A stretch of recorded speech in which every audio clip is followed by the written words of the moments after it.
Hey everyone, what's up? We are live. It is episode 140 of the MMA Outsiders. And to my right is Tom Opano, and to my left is Jack Gold. How are you guys today? Doing well. Yeah, it's funny that I'm here for a second show in a row. Last week I was here as a fill-in host, a little, I guess, mini reunion show, and then, well, Zan, I knew that the card was bad. I knew the card was going to be a bad one, and I even wrote in my review for the show on Sunday for MMA News that this was a very, very bad show. I don't think and I even was raging on Twitter about how bad of a card it was and how frustrated I was. Well, I don't think we expected how bad it was going to be because now the lingering effects of this card is going to be one. Well, it is one for the history books and not in a good way. Yeah, it's one and for the history books and not in a good way.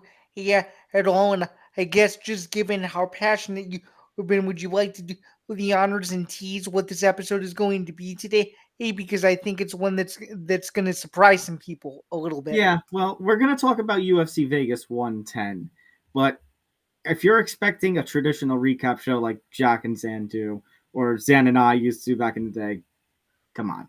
No. We know the reason everyone is here. We know, I think there's quite an elephant. It's not even an elephant in the room. I think the elephant has taken up my entire screen, their entire screens. It is the gambling scandal that has now impacted the Ultimate Fighting Championship. Yeah, speaking of gambling, though, we still have to do the honors as we do on every playback Oh stream. my God, this feels so awkward. So the MMA Outsiders is powered by Novig, America's #1 sports prediction market, available right now in technically 34 states, including Texas, Florida, Georgia, and New York. Novig, you're 10 times more likely to win long term compared to a traditional sports book because you're playing against real users and not the house. Sign up today and use the promo code ETB Network. That is ETB NETWORK for exclusive bonuses. Must be 21 years or older. Please gamble responsibly. And if you have a problem, please call 1-800-GAMBLER. Yeah, very, very awkward doing that considering what we're about to be talking about. Yeah, no. And this week, I got to tell you, the only fight I watched from this weekend are the last three.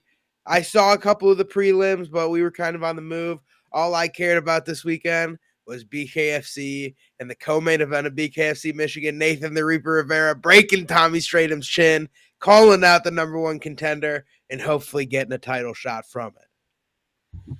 Yeah, that would be definitely a good one for him, and it's good to see that BKFC at another successful show as they usually do. It seems like all they do is just pump out entertaining cards. It's pretty damn impressive, to be honest with you. So yeah, there were 11 fights, 9 finishes. I think 8 first-round finishes, and the only non-first-round finish was Nate, third-round TKO. It's damn impressive. So I need to be bringing you guys this show today because we had a major, major, major scandal that's broke in the last 3 to 4 days that's completely rocking the MMA world, more specifically has flipped the UFC on its head as we get into its end of year schedule.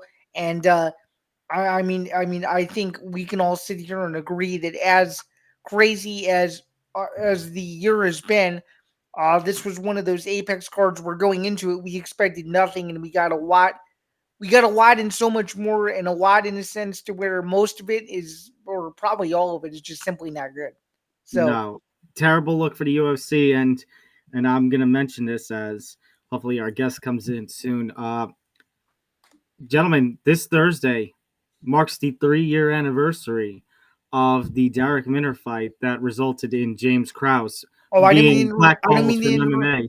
I didn't mean to interrupt. The exclusive interview that we're waiting for is going to be happening in exactly 15 minutes. So awesome.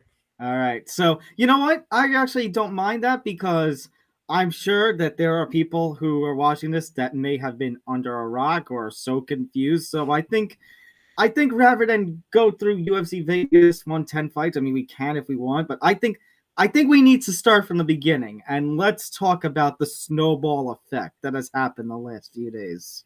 Okay. I think before we do that, just with the betting scandal that we've been talking about a little bit, just with everything that's coming out, there has been a supposed 100 fights that have been supposedly fixed in some way or another.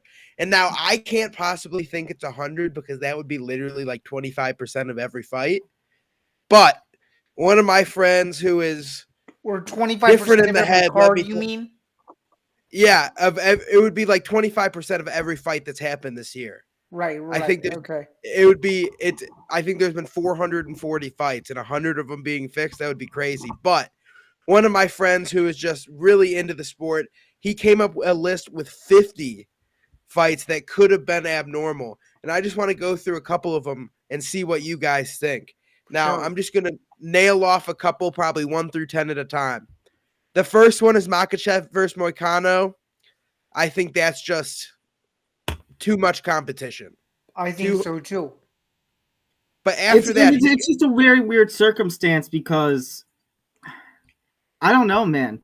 I had never seen. I mean, the situation of that fight was absolutely wild, and that Moicano had to be such a short notice replacement on weigh-in day.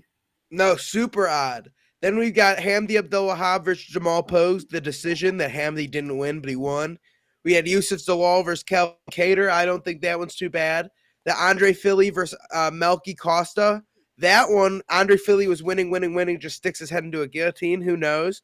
The Henry Cejudo versus Song Yadong one with Jason Herzog, making sure it goes to another round. I think that one's a little fishy.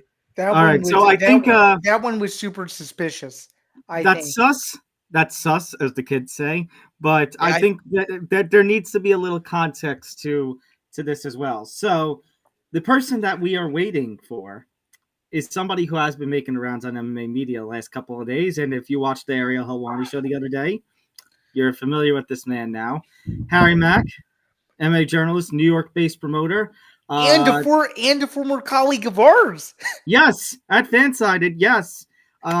He took to social media in the hours after the UFC Vegas 110 card, which featured, well, actually, the snowball effect. Let's still talk about the very beginning, is that the UFC Vegas 110 card, the most prominent fight to come out of that is not the Steve Garcia-David Onama fight, although part of the controversy is going to involve that fight. But the center point goes to a main card bout. And you're saying, how is this the main card? Well, that's an Apex. This is a bad Apex card for you. Between Isaac Dulgarian and Yadier Delval, the latter of whom was only making his second UFC appearance after winning on Dana White's Contender Series. For hardcores, great fight. Should have been a great fight. People know how good Dulgarian is. And continue. We didn't see that Dulgarian. No, we did not. And for the full context, for those who are not familiar with the circumstances, in the hours leading up to the fight, Dulgarian had initially been pegged as about a favorite of about minus 250 or so. In the hours yes. Yep. And then roughly as the time was going by, more and more bets got placed on Delval, shrinking his favoritism about 100 points. And a lot of prop bets, a lot of money of prop bets being placed on a first-round finish by Delval. Now, Delval's first fight in the UFC, officially, his Octagon debut back in May, was a first-round finish, submitting Connor Matthews. But as you guys mentioned, Isaac Dulgarian was supposed to present a different kind of fight. And according to Ariel Helwani, I'm going to mix the Helwani and back reports right now. According to Ariel Helwani, the UFC were notified by the FBI, by officials about, hey, there's some really bad suspicious line movement here. And the UFC apparently went to Dulgarian's team and basically said WTF. And Dulgarian and his team were like, no, everything is fine. But then the fight happens. Dulgarian gets taken down easily in the first minute, gets locked in a choke. Down. He has a fully locked in takedown. He shot the takedown, has it locked in, and just goes, ugh, and lets him jump on his back. And then Yadier Delval gets the choke in, and Dulgarian's actually seemingly fighting it for like a solid minute. Almost like it wasn't MMA chokehold, almost like it was a WWE style submission. And then Dulgarian finally taps out about 90 seconds or so later. A performance that was ripped, criticized by the likes of Michael Bisping, by the likes of Daniel Cormier, and Michael Chiesa especially. Michael on the Chiesa post-show. went in on that fight. He was so pissed. He was so pissed. And Oh my rightly goodness. so. He was saying that Dulgarian could be a future ranked opponent, and I agreed with him. I think Dulgarian had all the skills in the world, and you see him come out like that, it's like something's wrong here. Yeah. And then Harry Mack says that, obviously, we talked about the FBI thing with Helwani's report. And then Harry Mack's mind is like, well, does that mean the UFC is involved in something like this? Now, we don't know. But then Harry Mack on Sunday drops the bomb. As you mentioned, Jack, 100 plus UFC fights supposedly had suspicious line movements and were flagged.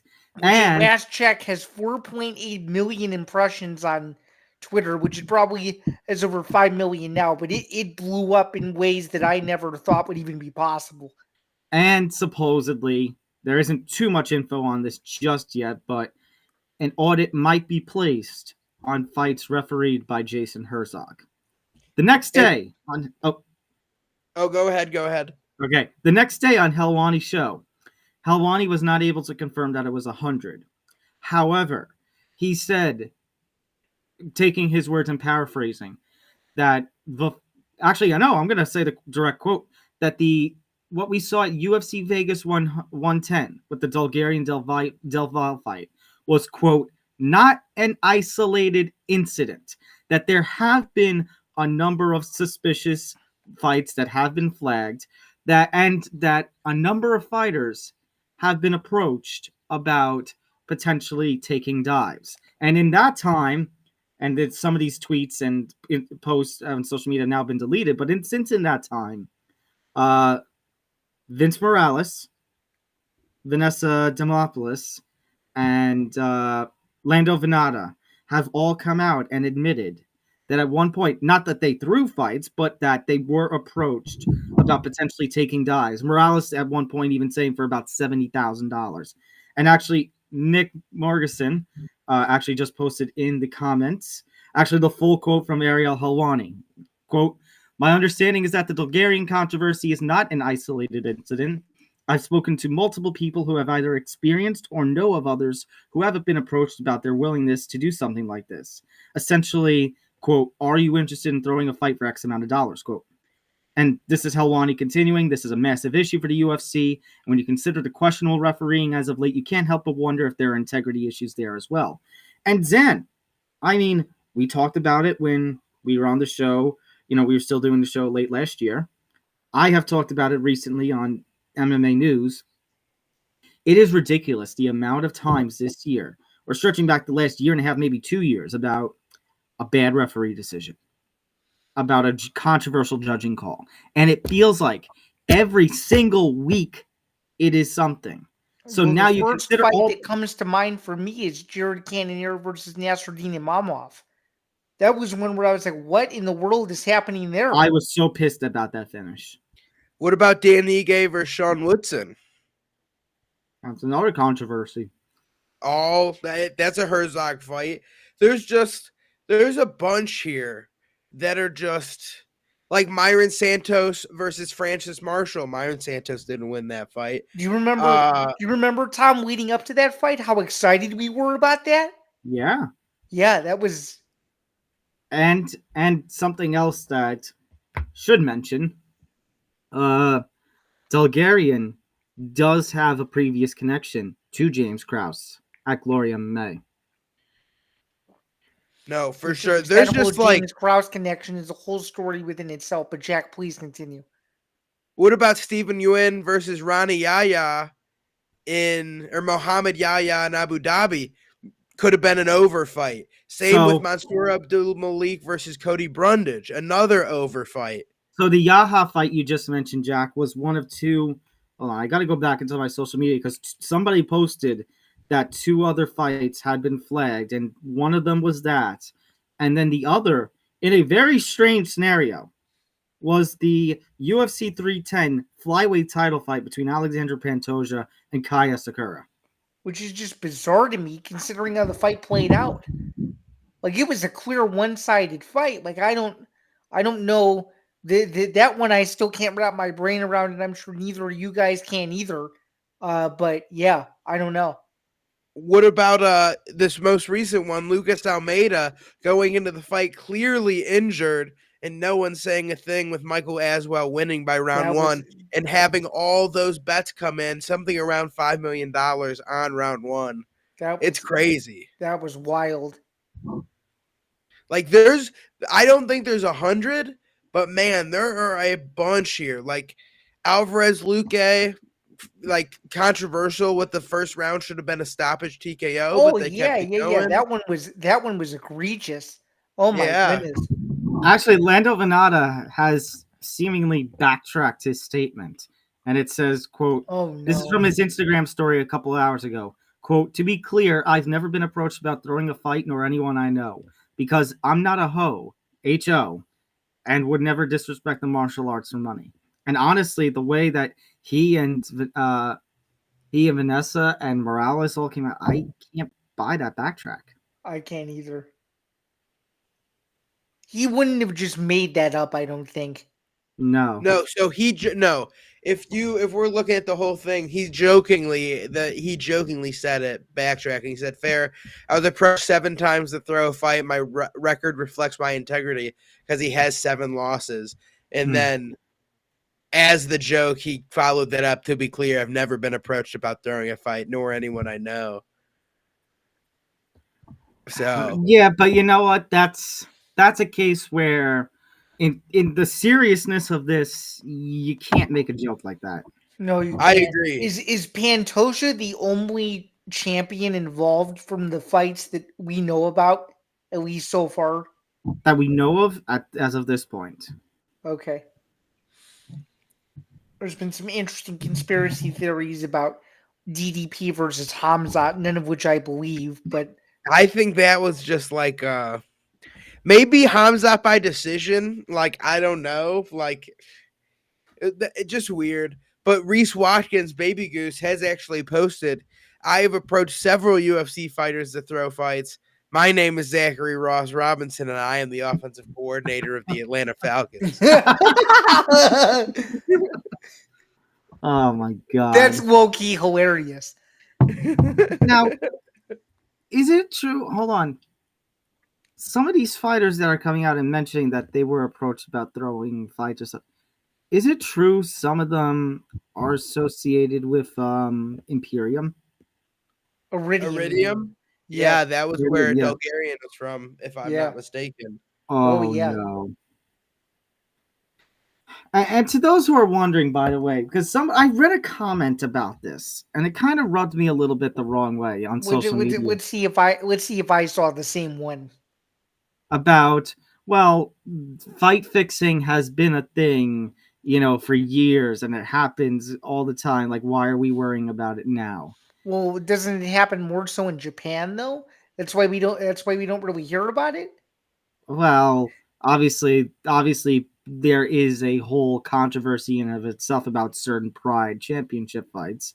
But I think the other thing is, and this actually goes to something Nick Morgan and I used to talk about all the time on ETV Sports, which is actually kind of funny because this scandal comes out at the same time that over in the NBA, they're having their own little gambling scandal with the arrest of Terry Rozier and company.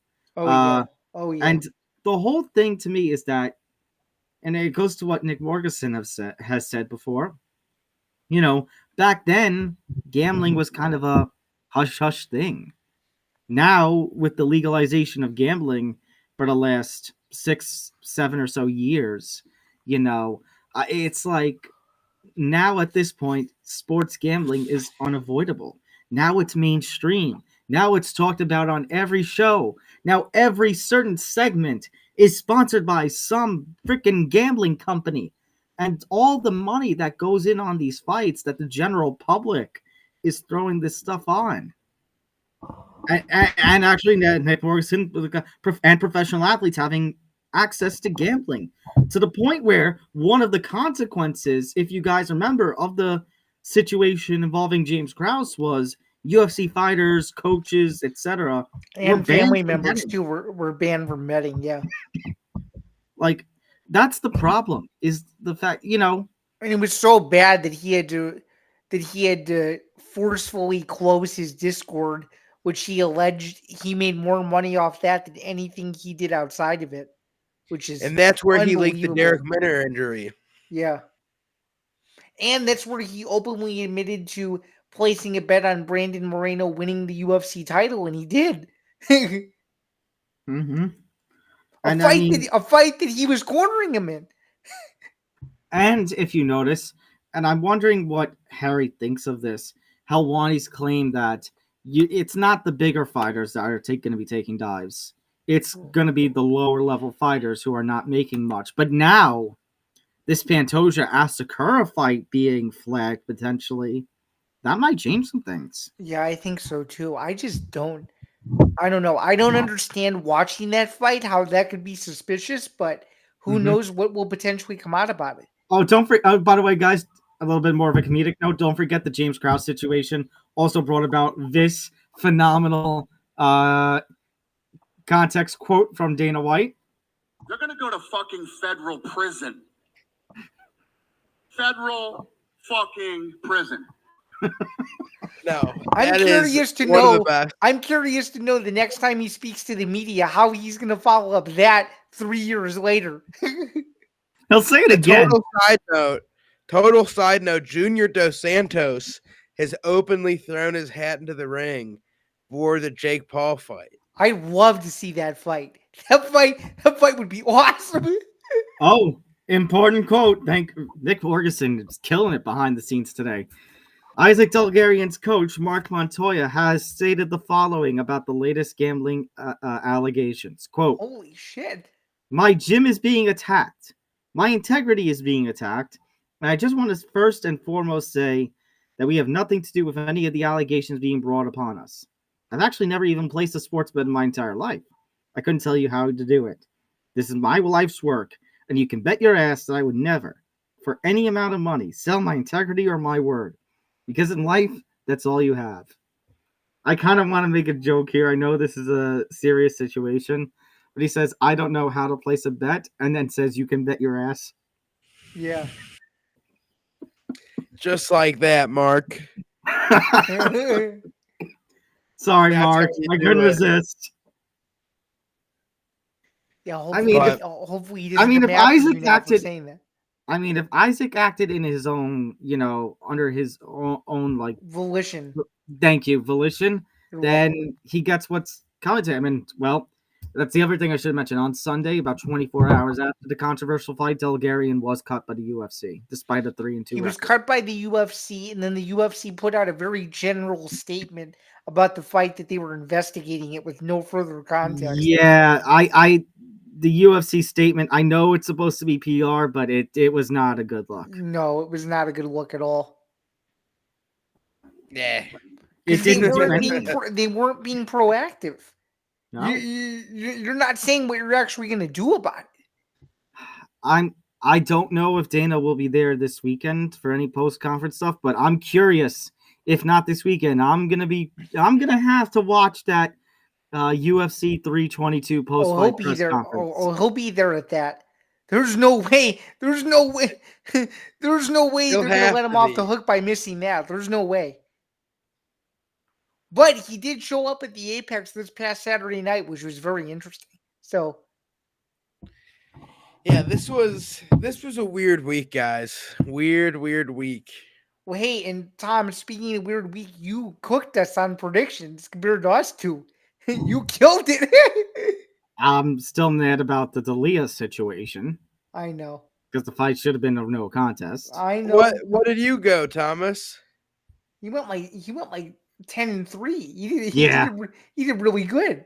And you went 8-5, and I went 5-8. So I know I had no inside knowledge. Oh, wait, No. no, hold on a second.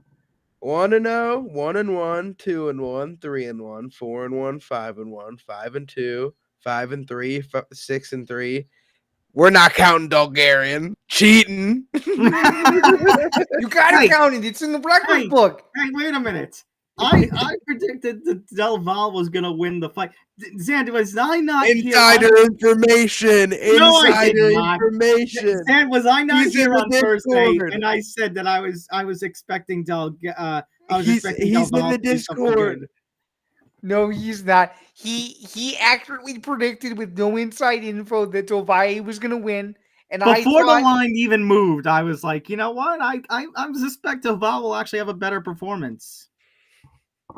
Okay, from Harry, Uh-oh. this is new Harry's information. at it It says, again. to be clear, there is still a very big issue here. The UFC knew of a fight with extremely abnormal betting activity.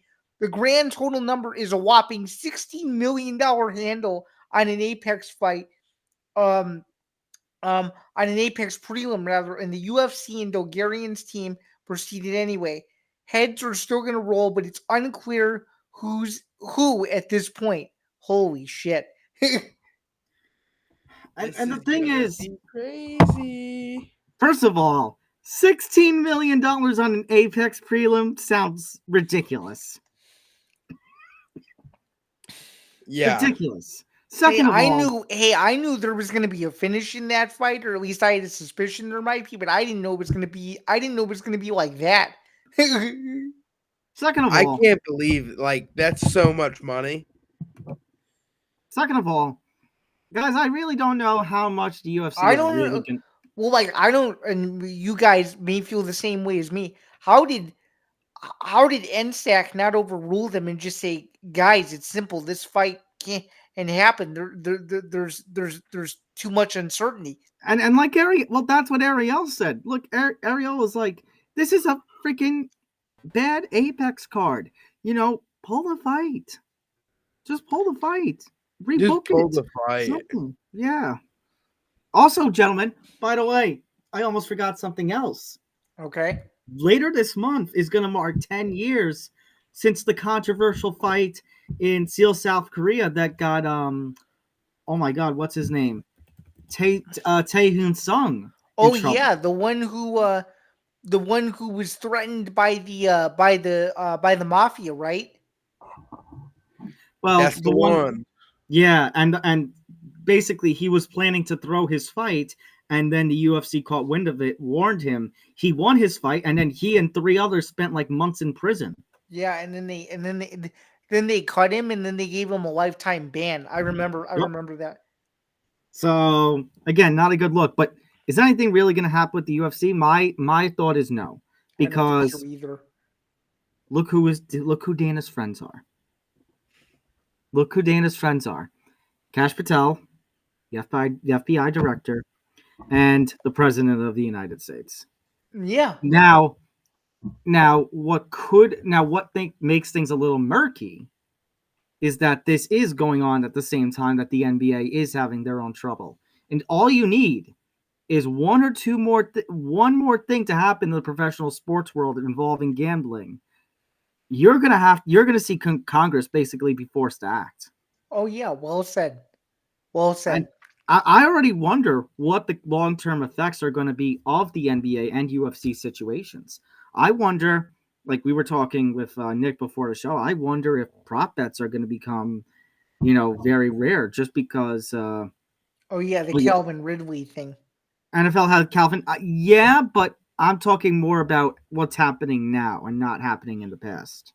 Yeah, you are. That's correct.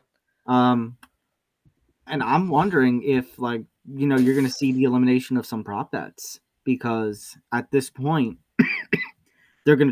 sports books are going to try to limit as much damage as possible. Because the sports books with their businesses, thanks to the legalization of sports gambling, they're got to be pissed off about this situation too.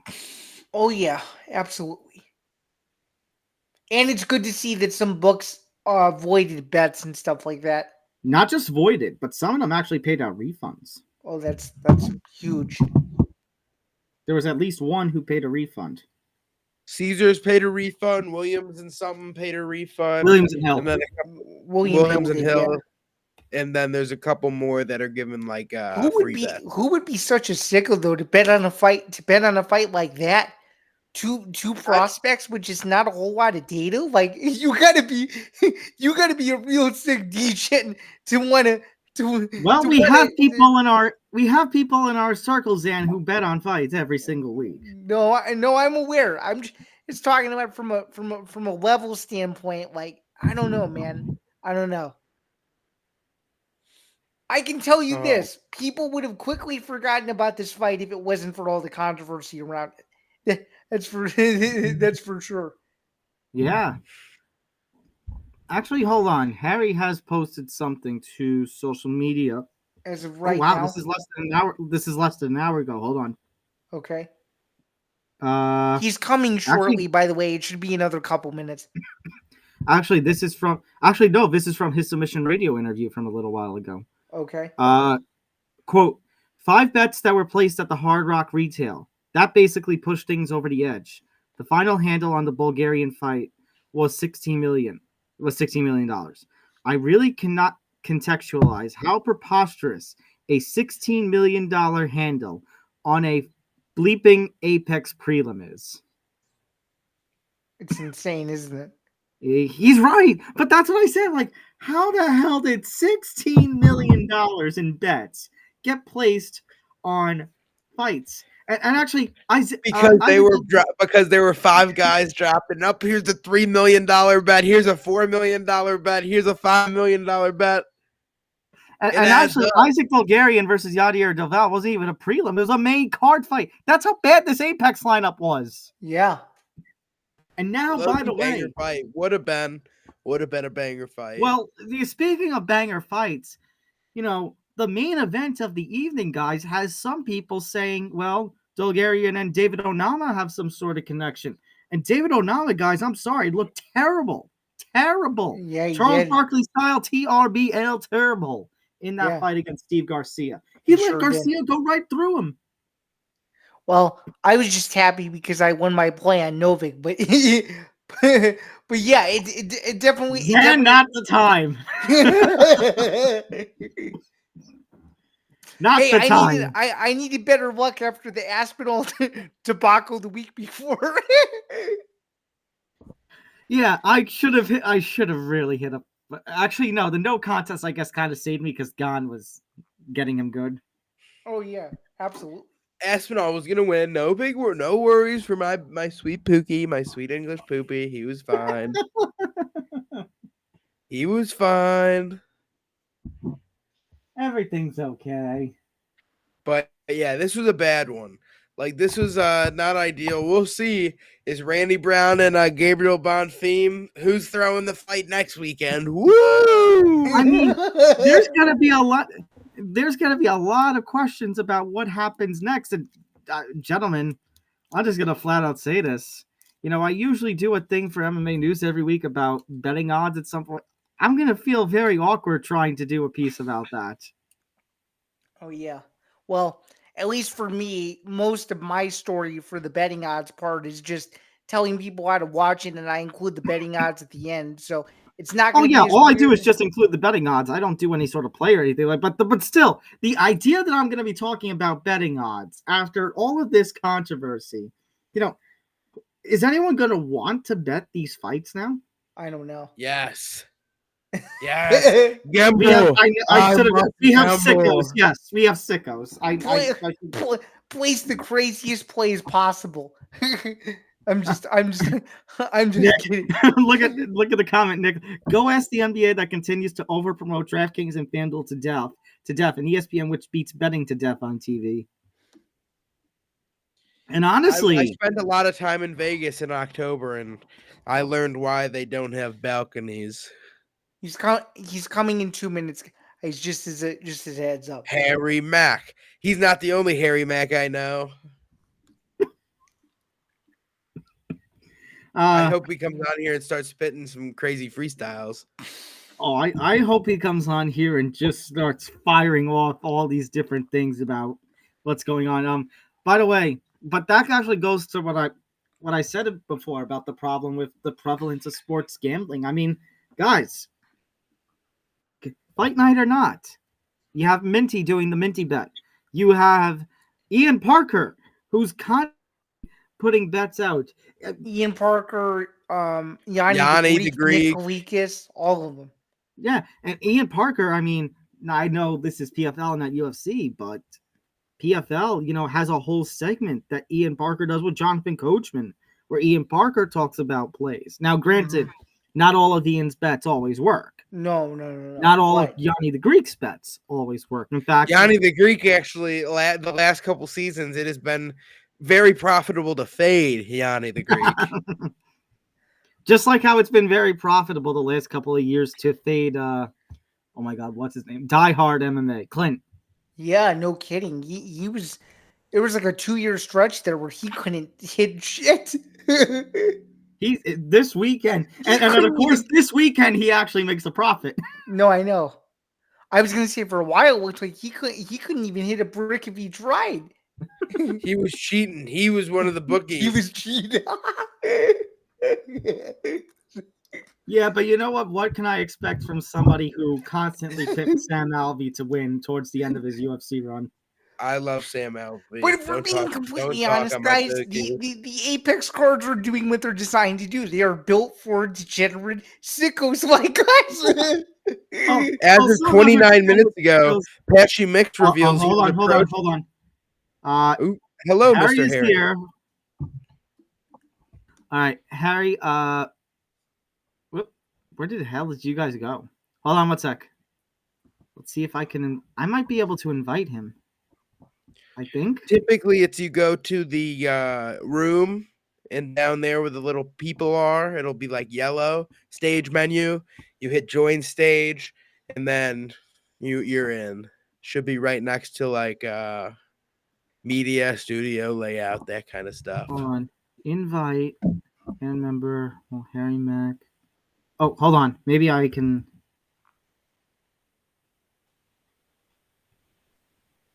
How do I?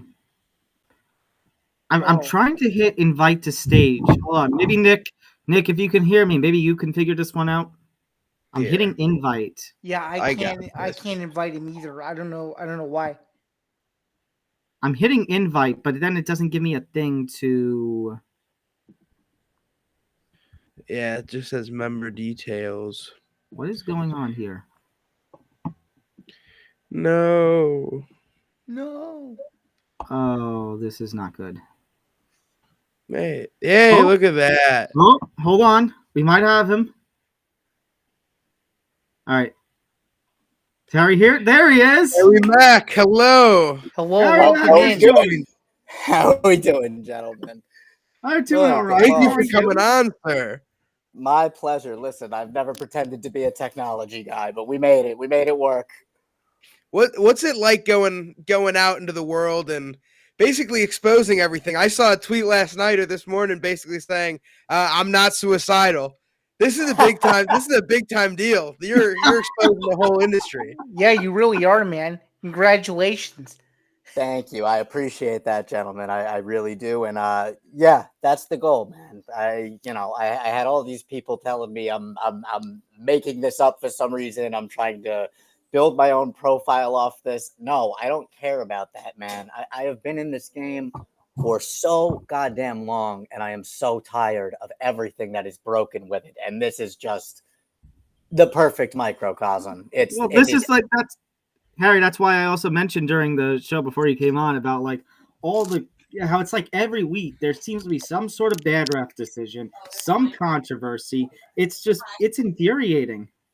It's crazy. It's crazy. And again, like I think what maybe these individuals don't understand, there's a lot of different ways to look at this, right? We can look at this from a macro lens where, yes, the UFC has created a structure where guys who are getting paid $12,000 eventually are going to be incentivized and figure out that there's more money to be made elsewhere. So there's that element to it. Right. But that doesn't remove personal responsibility from it. And nobody's forcing anybody to do anything like this. But when things like this happen, it doesn't just affect the fighter. It doesn't just affect the coach. It doesn't just affect the team. This is something that affects the integrity of our sport from top to bottom. This is the reason that at the end of the day, yes, MMA has grown tremendously, we're still a sideshow, guys. We're still niche, you know. Well, what I I love mean? the tweet that you put out about like anyone who is calling our sport a real sport. I mean, just look Yeah. what we saw this weekend. Unserious sport. There's stuff that happens in this sport every single week that would never fly in any other profession. I had somebody arguing with me that somebody I as I alluded to on Twitter, yes, the FBI is looking at auditing Jason Herzog's fights. They are looking for patterns there. I do not have information as to what spurred that. I do not have, I can't point at a fight and say this is what they decided, but they have seen enough that they feel that there is some sort of pattern that is worth investigating.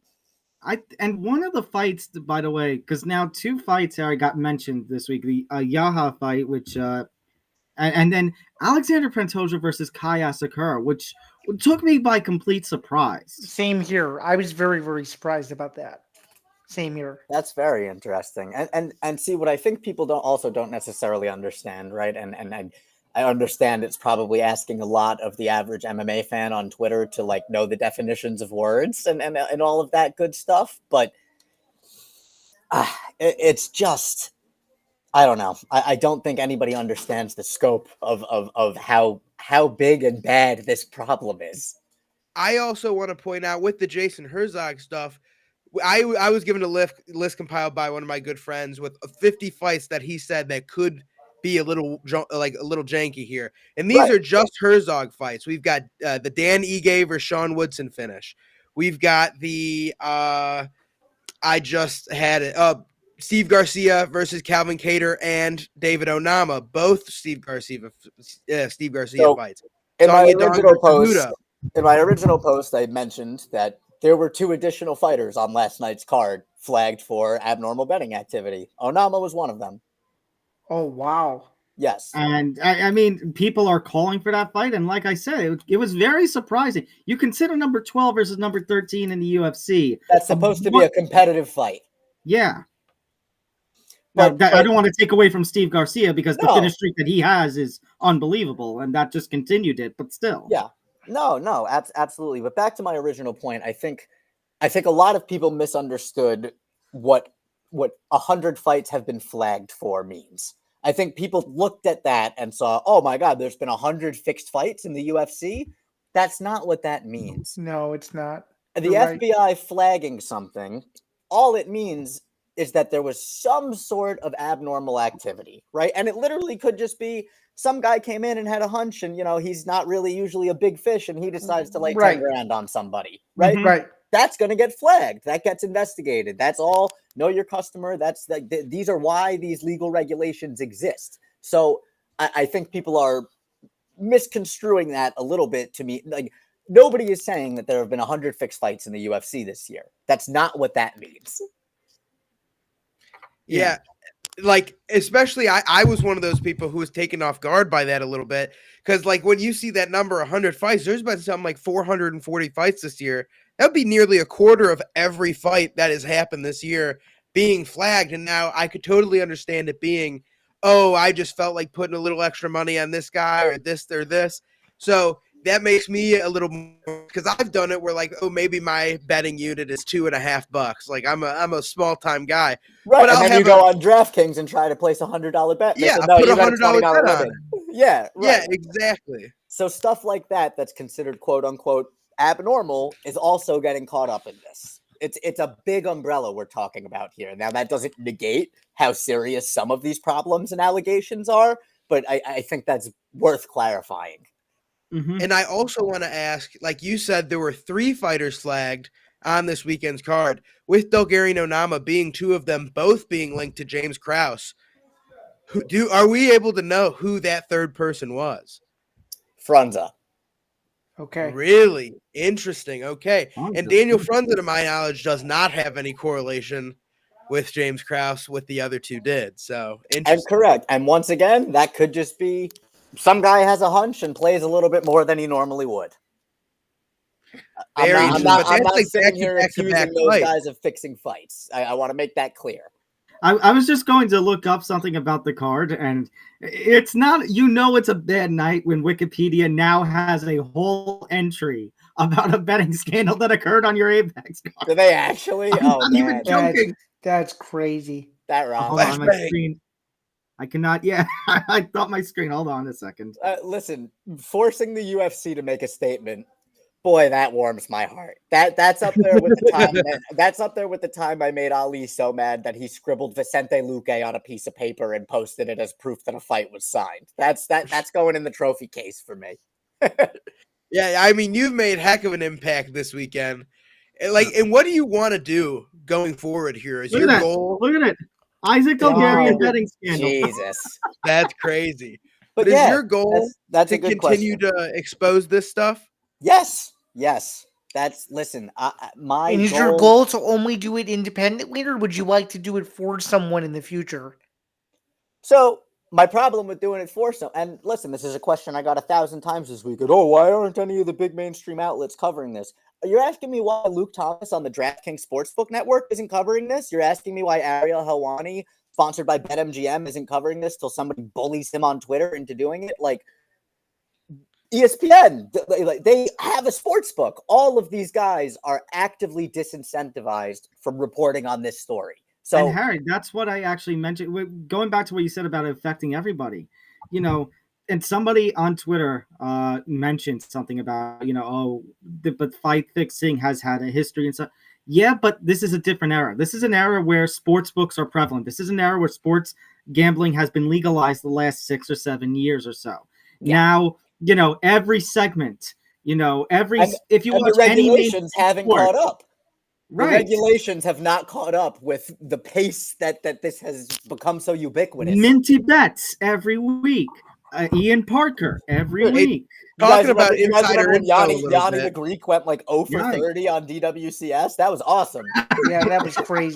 Talking about insider info, just coming in now, Jackson McVeigh's opponent is out for this weekend, and Dante Johnson, who just fought this past weekend on November 1st, will be stepping in this Saturday to fight the what? Moose.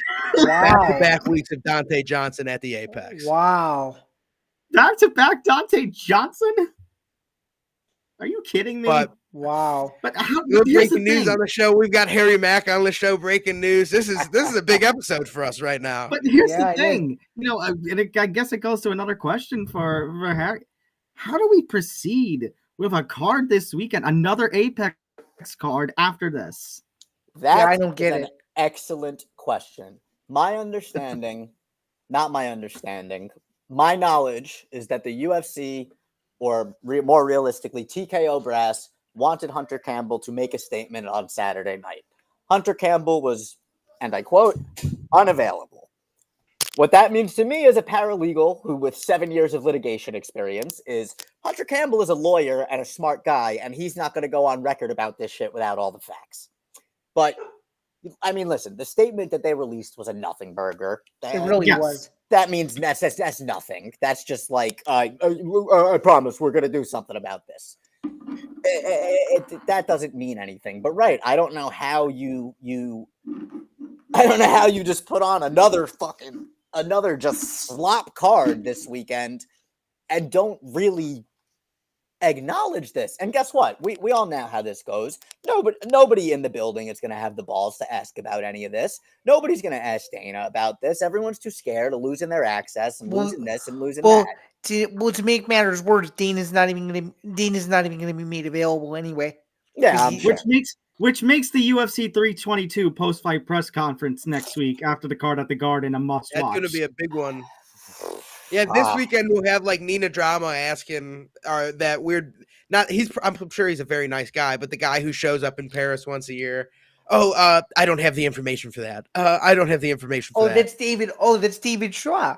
David Shaw, very nice guy, but we're not. Remember when Dana wanted the Shaws out of the combat sports business? Oh, that's right. Yeah.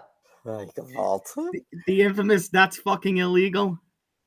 Who hasn't Yeah, Dana tried to force out of the combat sports business at some point or another? Well, I'm wondering now, Harry, how he's going to follow up. It was 3 years ago where with the James Krause situation, we had federal fucking prison. I'm wondering how he's going to follow that up. Yeah, I completely agree with you. And once again, I think it is extremely telling that there has not been a single UFC employee actually going on record besides like a chat GPT generated fucking statement. You know what I mean? Like, what are we doing? Harry, mean, just here's What my- did you take? just to clarify with the Hunter Campbell situation, even though he was physically present at the fights, were you given potentially a reason as to why he was just simply made unavailable and that was it? I do not have a reason as to why Hunter was unavailable. As I said, my speculation is he's too smart for that. But what I can absolutely confirm is Hunter was aware of the abnormal betting activity. There were conversations had between Hunter, Dulgarian's camp. The camp assured him, "We don't know what's going on here. This is all good. We're all good. Correct." And they put on that fight. And the crazy thing to me is that none of us are sitting here talking about this. This isn't the national news story. If they just pulled the fight, and that's what I can't figure out. The risk reward, if you have information that you have a fight that might be compromised, just might be compromised, and it's prelim apex slop where both guys are probably making 14 grand. What do you stand to gain from putting that fight on? You're not contractually obligated. They don't have like they're allowed to pull a fight for whatever reason they want. Right, and that's what Ariel said. And Harry, here's the worst thing. On a normal card, it would be a prelim. This was 4 fought from the main event. That's crazy, man. It's crazy. It's crazy, and it's gonna get worse before it gets better. I know. And I just want to ask as well. I don't mean to overstep. When you say it's gonna get worse before it gets better, like how do you anticipate this like continuing to snowball just from what you can share as opposed to what you can't? I mean, listen to me. I can tell you that every one of these fighters that decided to randomly post, "Hey, I've also been offered a fixed fight," just booked themselves an FBI interview for no reason. So there's a lot of unforced errors happening here. It's difficult to project how it's all going to play out, right? I don't really know who's going to wind up on the chopping block here. What I can tell you pretty confidently is Isaac Dulgarian will probably never fight in professional MMA again. I am quite confident in. But yeah, now the question becomes, how do federal investigators want to handle the UFC and the teams and all of that, knowing about this and allowing it to continue? Because my of course, concern, though, it raises the question. Well, it raises the question naturally of, was the UFC incentivized to put this fight on? That's a logical question.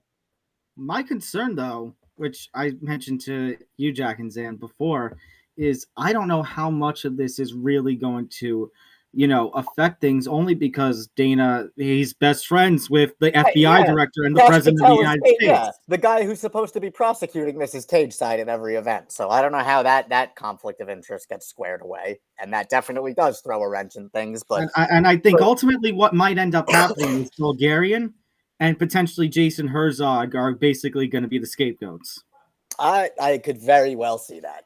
Harry, do you have any information as to whether or not Paramount is displeased with any of this at all? I have not had any contact with anybody at Paramount. I cannot comment on. Okay.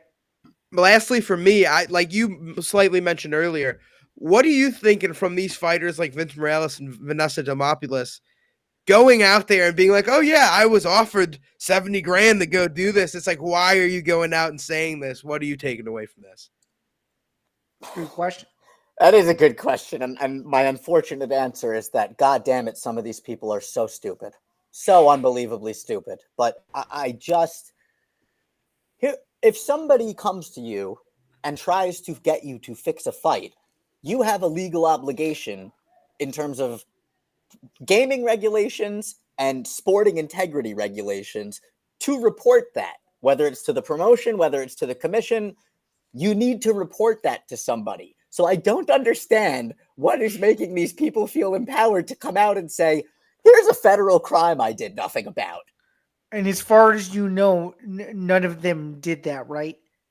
None of them actually did their due diligence to say that they were approached at the time that they were approached. As far as you know. Okay. I can confirm for a fact Vince Morales and Demopoulos, neither of them notified anybody.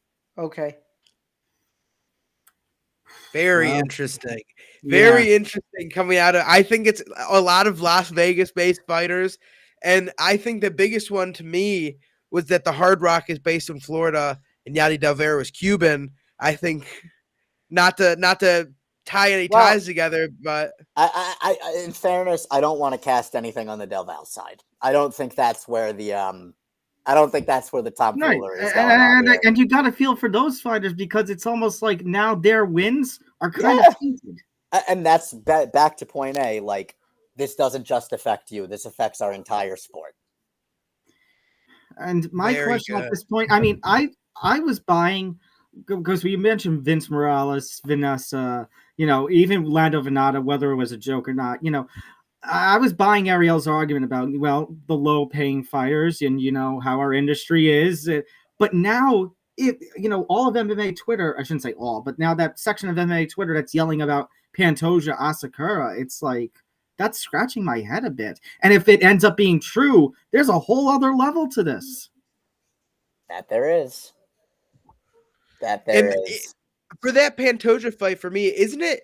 If I can't find any of the pictures for that fight, but wasn't it that the odds were getting closer and closer, and then Pantoja still ran through him anyway? He opened as a massive favorite, so I don't know what was going on in that fight. Yeah, I don't know either. That I don't have enough information to comment on. I'd have to watch that one back. I would too. Basically, Val Delwar is saying 2 more fights which had suspicious line movement may have had, among those flagged by the FBI, Pantoja versus Asakura and Yaha versus Nguyen. Yaha lost the fight just after this 1.5 rounds bet won. Pantoja beat Asakura easily in 2 rounds. But that was when Yaya got knocked down like 7 times, and Herzog was like, "Yeah, no, that one obviously should have stopped." Yeah, Well, it honestly baffles me, and going back to it, what about Benoit Saint Denis versus Alesi dos Santos back in the day? Like, I don't know. Like, there's some of these weird ones where it's like, are you just trying to let the people die? Or are you trying to get the over here? Like, right. And now, again, the unfortunate thing is we now have to sit here and go, well, what about this? Well, what about that? And re-examine everything through a different lens. And I hate that takes something away from the guys who did go out there and put in the fucking work and won a goddamn fight. The WCA versus D'Elia fight. I mean, it's always like now we can question every controversial thing and be like, well, are you guys... Oh. But no, he's 100% correct. Yeah, everything is under a microscope now. I had people in my mentions yesterday like, you think the FBI is monitoring every UFC card? Yes, you idiot. That's their job. What do you mean? They regulate gaming on a federal level, you dumbass. Of course. It's like, and my point was, I was going like, well, are you just stupid, or is it that you actually, is this something that we have to be concerned about and question now? Crazy. And again, it's like I am resigned to. It ain't my job to educate the average fan, big dog. You all got Google.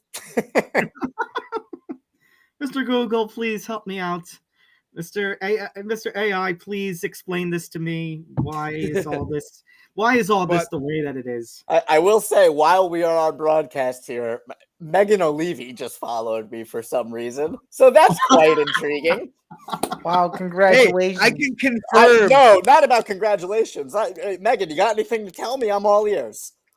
I can confirm Joe B, not a part of fight fixing. That guy only likes to play pickleball, all right? Him and Kenny Cross are God-loving individuals who would never fix fights. That's right, and Megan is the same.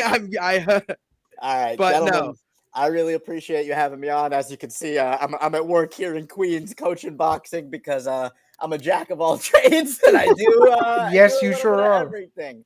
But I really appreciate you guys having me on. I appreciate the time. I appreciate you guys. I understand some initial skepticism. I get it, but I appreciate you guys coming around, having me on, and getting my side. Absolutely. Thank you for coming on, sir. We appreciate it. Thank you. Last thing I want to plug, December 12th, New York City, Victory Fighting League, Terminal 5. Kron Gracie, Tom Pooch, main event for our featherweight belt. I hope to see all you there. Awesome. Let's go. See it. Can't wait for it. Thank you.